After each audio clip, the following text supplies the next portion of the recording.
السلام علیکم بھائی صاحب. آپ کی آڈیو میوٹ ہے بھائی. السلام آڈیو اپنا. علیکم ورحمۃ اللہ. ہاں اب کھول دی. علیکم السلام ورحمۃ اللہ. خیریت سے ہیں انشاءاللہ. ٹھیک ہے حسن آپ. بھائی کیسے ہیں آپ؟ اللہ تعالیٰ کا احسان ہے کیا. الحمدللہ. حسن بھائی بہت بہت ہفتوں سے کوشش کر رہا ہوں آپ کے ساتھ کال ملانے کی، لیکن مل نہیں رہی ہے. تو آج آپ کا شکریہ، جعفر بھائی کا شکریہ کہ انہوں نے آج آپ کو کال ملا دی میری. اچھی تو بات ہے. اللہ آپ کو جزاک خیر. حسن بھائی میں کوئی جو ہے نا مولوی وغیرہ نہیں ہوں. تو میرا نام کاشف ہے، کاشف جی سر. شہزاد ملک. جی اور جی میں خوشاب پاکستان سے بات کر رہا ہوں. جی صحیح. تو میں نے جو ہے نا آپ سے صرف ایک دو سوال کرنے ہیں جی. جی تو سر. باقی میرا جو ہے نا کوئی ایسا کوئی دینی بیک گراؤنڈ بھی نہیں ہے. ہم، مطلب میں نیا نیا جو ہے نا اس تحقیق کے میدان میں آیا ہوں. تو داڑھی تو ہے بریلویت بھائی. چھوڑ کے داڑھی تو دیوبندیت آپ کی پہلے حدیث. بالکل جی مولویوں. داڑھی آپ کی مولویوں جیسی ہے. ٹھیک ہے نا. صحت بھی جی، مولویوں وہ جیسی ہمیں ہے. بتایا گیا ہے نا کہ حضور ہم، صلی اللہ تعالی وسلم کی داڑھی اس طرح تھی، تو ہم، اس لیے ان کی شبہات اختیار کرنے کے لیے ہم نے یہ داڑھی بڑھا لی. چلیں ٹھیک ہے بھائی. جی سر بولیں. اب کیا حکم تو کیا آپ کر رہے. سوال کیا. اچھا، اللہ یاری صاحب اس طرح ہے کہ ہم جو ہے نا اہل سنت، ہمیں یہ بتایا ہے کہ حضرت عمر، ابو بکر، عثمان، ان کے جو ہے فضائل بھی ہیں، ان کے مناقب بھی ہیں، ان کا سارا کچھ ہے. ہم، باقی ہم نے ذاتی طور پہ کچھ تحقیق نہیں کرنی ہوتی. اس کی وجہ ہم، یہ ہوتی ہے کہ ہمیں جن مولویوں کے پلے ڈالا جاتا ہے نا، وہ ہمیں ہم، جو کچھ بتا دیتے ہیں، وہ ہمیں بتایا جاتا ہے کہ یہی سب کچھ حجت ہے. تو اس لیے ہم نے خود تو اس تحقیق کے میدان میں اترنا نہیں ہوتا. تو ہم اس لیے شیعوں کو بھی کافر کہتے ہیں، اور اپنے مخالفین گروہ جو ہیں ان کو بھی ہو سکتا ہے ان کی بھی ہم، تکفیر کرتے ہوں. تو جی. میں ذاتی طور پہ کسی کی تکفیر نہیں کرتا، میری اپنی ذات تک جو بات ہے. ہم، تو میں سب کو مسلمان سمجھتا ہوں، چاہے وہ شیعہ ہو، دیوبندی، اہل حدیث، جو بھی ہو، مکتب جس مکتب فکر سے بھی تعلق رکھتا ہے. مولانا اسحاق صاحب کی ایک بات مجھے بہت اٹریکٹ کر گئی کہ انہوں نے تو فرمایا کہ جو سوال کیا. کچھ میرا اہل تشیع حقیر کے بھائیوں لیے تک سوال کیا پہنچا. بھائی. حقیر کے لیے جی سوال سر. کیا. سر مجھے یہ میرے. ایک بات کرنی تھی کہ حضرت ابو بکر رضی اللہ تعالیٰ عنہ یا حضرت عمر رضی اللہ تعالیٰ عنہ، ہم، آپ کہتے ہیں وہ مسلمان بھی نہیں تھے، جو بھی تھا مطلب حضور صلی اللہ علیہ وسلم کی گستاخ بھی تھے، سارا کچھ ٹھیک مان لیتے ہیں.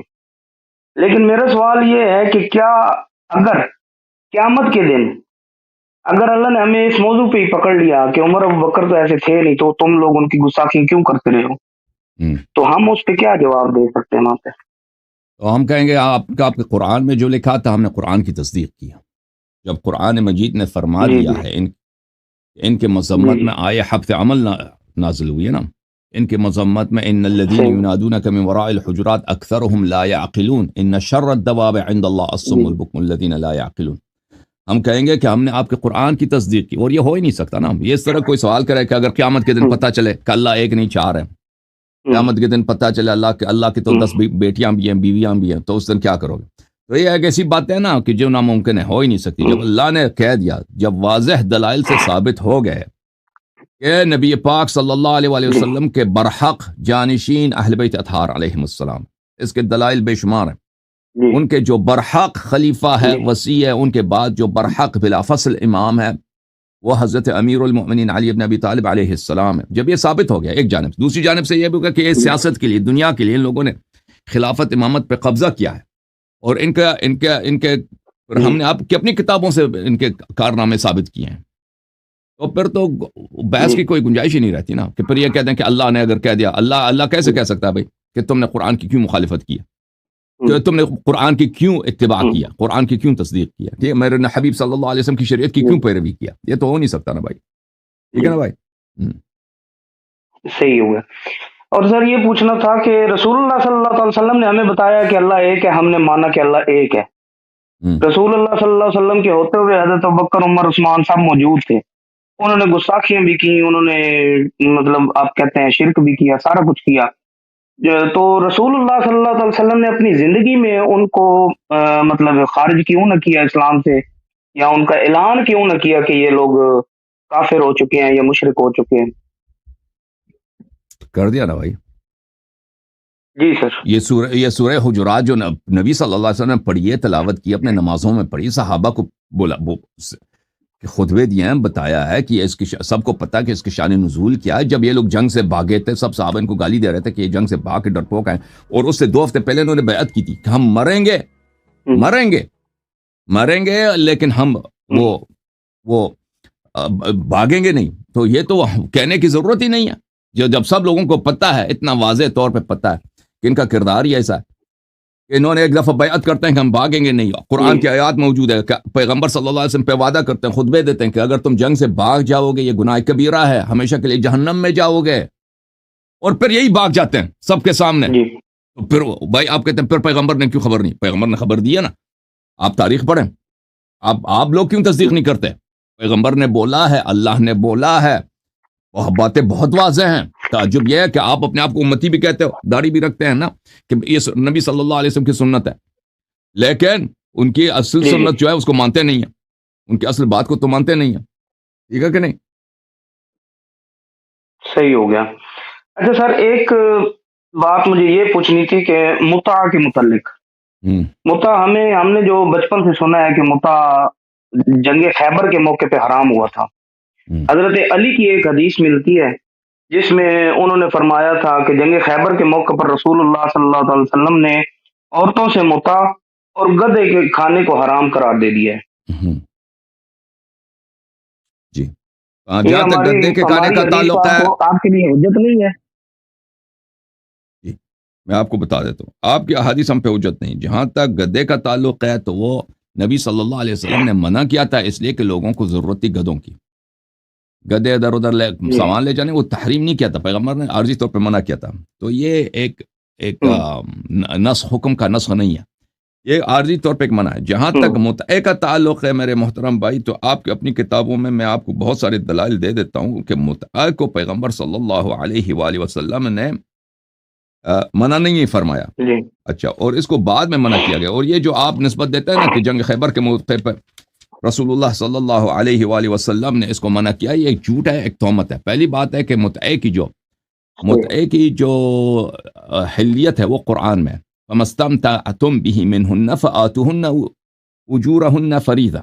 جن عورتوں کے ساتھ تم متع کرو تو ان کو ان کی تنخواہ دے دو، ان کی اجرت یعنی تنخواہ ان کو دے دو. اور قرآن میں ہمیں کوئی آیت دکھائیں کہ یہ جو ہے اس کو اللہ تعالیٰ نے قرآن میں کہیں نسخ کیا. تو قرآن میں تو اس کی کوئی نسخ نہیں ہے. جہاں تک سنت کی بات ہے، صحابہ کرام کی اپنی باتیں بہت واضح ہیں کہ یہ کبھی نسخ نہیں ہوئی. میں آپ کو اس مسلم کے دکھا دیتا ہوں، اور اس بحث اس میں بہت طویل کر سکتے ہیں، لیکن طویل بحث کرنے کی ضرورت نہیں ہے. ملاحظہ فرمائیں، یہ کتاب ہے صحیح مسلم، چاپ دار الفکر، کتاب چپی ہے سنہ 2010 دار الفکر بیروت لبنان میں. باب نکاح المتعہ، باب نکاح المتعہ، متعے کی نکاح کی باب. یہاں پر جو پہلی حدیث ہے عبداللہ ابن مسعود سے. عبداللہ ابن مسعود بہت ہی فقیہ صحابہ، بہت ہی عالم صحابہ اور قاری قرآن، جن کا متعلق رسول اللہ صلی اللہ علیہ وسلم کی حدیث ہے خود بخاری میں. من احب یا من سرہ ان یقرأ القرآن غضا کما انزلہ اللہ فلیقرأ بقراءۃ ام ابن عبد.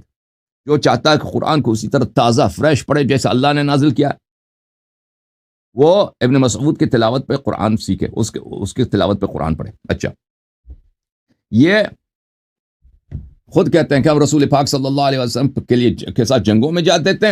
ہم نے کہا ہمارے پاس عورتیں نہیں ہوتی تھی، ہم نے کہا کہ خسی کر دیں، تو پیغمبر نے منع فرمایا، نبی صلی اللہ علیہ وسلم نے منع فرمایا. پھر انہوں نے ہمیں اجازت دی کہ ہم کسی عورت کے ساتھ نکاح کر دیں اجل تک. ان ننکح المرأة بالثوب الى اجل، ایک ثوب کے بدلے میں ایک کپڑا، جو ایک دھوتی وغیرہ جو ہوتا ہے، دھوتی کو عرب ثوب بولتے ہیں، ایک کپڑا، ایک 2 میٹر کپڑے کے بدلے میں کسی عورت کے ساتھ ہم نکاح کر دیں. الى اجل، نکاح کر دیں، وہ نکاح جو ٹیمپرری ہے، جس کا ایکسپائری ڈیٹ ہے. اجل بولتے ہیں ایکسپائری ڈیٹ کو، اس کا ایک مدت انقضاء ہے کہ وہ اس کے بعد پھر وہ خود بخود ختم ہو جاتا ہے.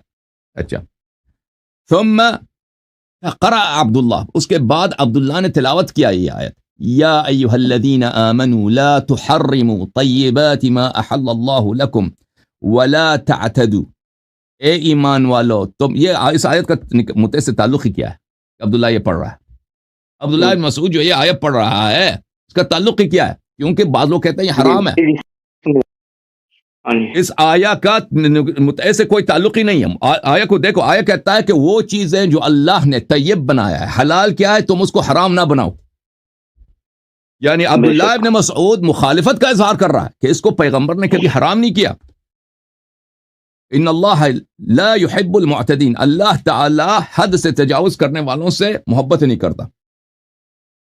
پھر یہاں پہ ملاحظہ فرمائیے, جابر ابن عبداللہ کہتے ہیں, جابر ابن عبداللہ مسلم میں حدیث نمبر 1405, كنا نستمتع بالقبضة من التمر والدقيق الأيام, بہت سالوں سال روزگار بہت زمانہ ہم آٹا دے کر عورتوں کے ساتھ کچھ آٹا دے کے یا ایک مٹھی بھر کھجور دے کر کسی عورت کے ساتھ ہم کیا کرتے ہیں, متع کرتے. علی عہد رسول اللہ صلی اللہ علیہ وآلہ, پیغمبر رسول اللہ صلی اللہ علیہ وسلم کے زمانے میں, ابی بکر اور ابی بکر کے زمانے میں, حتی نہا عنہ عمر, پھر کس نے منع کیا, عمر نے منع کیا. ٹھیک ہے نا بھائی, جو اللہ کی شریعت کو صحیح چینج ہوگا. کرتا ہے. تو مجھے بتاؤ نا بھائی, اگر یہ صحابی اتنا جلیل القدر صحابی عبداللہ ابن مسعود جیسا فقیہ اور عالم صحابہ میں بہت کم ہے, بہت کم ہے, اور یہ جابر ابن عبداللہ انصاری اتنا رسول پاک صلی اللہ علیہ وسلم کا مخلص صحابی, یہ فرماتے ہیں کہ یہ جاری تھا, ہم سب کرتے تھے, اور یہ سب زنا کر, اگر پیغمبر نے منع کیا تھا تو یہ سب زنا کر رہے تھے. اگر ایک چیز باطل ہے, نکاح ہی نہیں ہے, وہ یہ سب زنا کر رہے تھے تھا اس وقت تک کہ عمر نے منع کیا ہے. تو یہ بھئی یہ ہو ہی نہیں سکتا کہ یہ سب زناکار تھے, ہو ہی نہیں سکتا. یہ سب اس کو شرعی سمجھتے تھے. بعد میں پیغمبر یہ خود کہہ رہا ہے نہیں کس سے تھا, نہیں عمر سے, عمر نے نہ کیا ہے. اچھا, یہ آپ کی خدمت میں ایک مختصر طور پر. تو اس میں ایک طرف سے تو متعے کے جواز ہے, دوسری طرف ام لہم شرکاء شرعوا لہم من الدین ما لم یأذن بہ اللہ, اللہ تعالیٰ فرماتا ہے جو دین میں بدعت داخل کرتا ہے. دیکھو اللہ کے احکام کو چینج کرنا, ابھی میں آ جاؤں نا آپ کے لیے کوئی شریعت بنا دوں تھوڑی موٹی سے, کہہ دوں کہ بھئی یہ مستحب ہے, یہ واجب ہے, مثلا ماہ رمضان کا روزہ واجب ہے, میں کہہ دوں کہ بھئی ایک اور ہے, ایک اور مہینہ کہہ دوں ذوالقعدہ میں بھی روزہ واجب ہے, ٹھیک ہے نا, اپنے سے کچھ اضافہ کروں. تو جو اللہ کی شریعت کو چینج کرتا ہے, ام شرعوا لهم من الدین ما لم یأذن بہ, ام لهم شرکاء شرعوا لهم ما لم یأذن بہ اللہ, یا ان کے پاس کوئی اور بھی رب ہیں, ان کے پاس اللہ تعالیٰ وحدہ لا شریک کے علاوہ اور بھی خدائیں ہیں, بھگوان ہیں, جو ان کو انہوں نے اجازت دی ہے کہ تم بھی شریعت بناتے جاؤ. پتہ کیا چلا میرے محترم ناظرین, جو بدعت لاتا ہے دین میں, شریعت کو چینج کرتا ہے, اللہ تعالیٰ نے اس کو قرآن میں مشرک کہا ہے, مشرک کہا. اب تم خود سنبھال لو بھائی آگے جا کے. اوکے جی بے شک ایسے ہی ہے جی. وہ اس طرح کی 2-3 چیزیں ہمیں اپنے احادیث میں ملتی ہیں جو حضرت عمر کے دور میں آئی ہیں, اس سے پہلے نہیں تھی. مثال کے طور پر ایک چیز بتا دیتا ہوں, وہ تراوی کی نماز. اب ہمارے اہل سنت جو ہے بریلوی دیوبندی, وہ اس کو واجب قرار دیتے ہیں کہ اس کے بغیر تو روزہ بھی نہیں ہوتا. بعض یہ بھی کہتے ہیں. تو اہل حدیث جو ہے وہ اس چیز کو نہیں مانتے, وہ کہتے ہیں یہ نفل نماز اگر کوئی پڑھنا چاہے تو پڑھ سکتا ہے, نہیں تو جماعت کی ضرورت نہیں ہے. تو اس کے علاوہ مجھے ایک سوال یہ تھا کہ جو علم عباس ہے یا علم جو لگانا ہوتا ہے, میں معذرت چاہتا ہوں کاشف بھائی, یہ آپ کے آخری سوال ہے, اس کے بعد میں دوسرا کالر کھولوں گا, ٹھیک ہے نا, بسم اللہ کریں. جی ضرور انشاءاللہ. میں یہ صرف پوچھنا چاہتا تھا کہ جو علم ہے, علم کی کیا تاریخ ہے, اور یہ جو ہمارے یہاں پاکستان انڈیا میں جو ہوتا ہے نا, یہ علم چھتوں پہ لگاتے ہیں, اس کے نیچے وہ دیے وغیرہ جلائے, اس کے سامنے کھڑے ہو کے دعائیں وغیرہ کی, اس چیز کی ذرا مجھے کچھ وضاحت فرما دیں. دیکھیں علم جو ہے تو یہ رسول اللہ صلی اللہ علیہ وسلم کی سنت ہے. پیغمبر صلی اللہ علیہ وسلم کی علم, جنگوں میں جاتے تھے علم نکال کے جاتے تھے, اور یہ علم اسلام کی عزت, اسلام کی شوکت اور اسلام کی نصرت کی نشانی تھی. یعنی جہاں پہ علم ہے یعنی وہاں پہ ایک سیف ایریا ہے, وہاں مسلمانوں کا جو نیوکلیس ہے, مسلمانوں کا جو مرکز ہے وہاں پر ہے. اور یہ علم جب تک بلند ہے, یہ علم جب تک لہرا رہا ہے, یعنی مسلمان ابھی شکست نہیں کھائے, مسلمان ختم نہیں ہوا. اگر یہ علم گر گیا, یہ علم ٹوٹ گیا, تو اس کا مطلب ہے کہ مسلمانوں کی لشکر بکھر گئی, ختم ہے. تو مسلمان اگر لشکر والے کوئی زخمی ہو جاتا ہے, کوئی دور اس کو کفار گھیرے میں لے لیتے ہیں, تو اس کی کوشش یہی ہوتی ہے کہ واپس آ جائے, جو اصل لشکر ہے اس کے ساتھ مل جائے تاکہ سیف رہے. اور یہ رسول اللہ صلی اللہ علیہ وسلم نے ہر جنگ میں انہوں نے علم کس کو دیا, امیر المؤمنین علی بن ابی طالب علیہ السلام. ایک جنگ بدر حمزہ کو دیا تھا, اس کے بعد حمزہ شہید ہو گئے تھے, پھر سب جنگوں میں امیر المؤمنین علیہ السلام کے دست مبارک میں علم ہوا کرتا تھا. اور علم اس کے ہاتھ میں ہوتا تھا جو لشکر کا کمانڈر ہو, جو لشکر کا لیڈر ہو. تو یہ رسول پاک صلی اللہ علیہ وسلم کی سنت ہے. اور پھر امام حسین علیہ السلام کا بھی علم تھا کربلا معلیٰ میں. تو ہم جو شیعہ علم رکھتے ہیں وہ رسول پاک صلی اللہ علیہ وسلم کی سنت پر، حضرت امام حسین امیر المؤمنین علیہ السلام کی سنت پر کہ ان کی علم ہے. اور اس دکھ میں کہ یہ رسول پاک صلی اللہ علیہ وسلم کی علم جو ہے کربلا میں ٹوٹ گئی، یہ علم جو ہے زمین پہ گر گئی ہے، تو شیعہ اب اس کو بلند رکھتے ہیں کہ مولا ہم آپ کے علم کو اپنی سینوں پر اپنے آنکھوں پہ بلند رکھیں گے، اور علم آپ کا بلند ہے جب تک دنیا ہے. پیغمبر کا علم بلند ہے، امیر المؤمنین علی علیہ السلام کا علم بلند ہے، امام حسین علیہ السلام کا علم بلند ہے، پنجتن پاک کا علم بلند ہے. تو یہ اس کی ایک نشانی ہے، اس کی ایک نشانی ہے. ٹھیک ہے نا میرے بھائی؟ لیکن اللہ یاری بھائی اس میں صرف یہ پوچھنا تھا کہ علم جو ہے وہ جنگوں کی نشانی تو ہو گیا، جیسے آپ نے بتایا کہ جنگوں میں لے کے جایا کرتے تھے، تو اس کا گھروں کے اوپر لگانے کا تو کوئی ثبوت میرے خیال میں تو نہیں ہے. کوئی بات نہیں، ابھی جنگ نہیں ہو رہا، جنگ نہیں ہو رہا، ٹھیک ہے، لیکن ہم اس علم کو، یہ علم جو ہم اس علم کو بھولنے نہیں دیں گے. ہم نہیں کہتے کہ پیغمبر اپنے گھر پہ علم لگاتے تھے، ہم نہیں کہتے. یہ شاید لگاتے تھے، شاید نہیں لگاتے تھے، ہمیں ایسی خبر نہیں پہنچی کہ وہ اپنے گھر پہ علم لگاتے تھے. لیکن ہم جو علم لگاتے ہیں نا امام حسین علیہ السلام کی یاد میں، ٹھیک ہے نا. آپ مثلا ابھی آپ نے شلوار قمیض پہنی ہے، پیغمبر نے شلوار قمیض بھی نہیں پہنا نا، آپ نے پہنا. اب کوئی کہتا ہے کہ بھئی آپ نے غلط کام کیا، نہیں کام کیا غلط نہ. تو پیغمبر صلی اللہ علیہ وسلم کی علم ہے، ائمہ اطہار علیہ السلام کی علم ہے، ان کی علم ہے. شیعہ اس علم کی یاد کو زندہ رکھتے ہیں. کربلا میں جو اہل بیت علیہ السلام پہ ظلم ہوا ہے، جو آل رسول صلی اللہ علیہ وسلم پہ اس امت نے کیا ہے، دوسروں نے نہیں کیا ہے، اس امت والوں نے کیا ہے، اس کو ہم زندہ رکھیں گے. تھینک یو سر، اللہ آپ کو جزائے خیر، سلامت رہو. بہت شکریہ، اللہ حافظ. Thank you.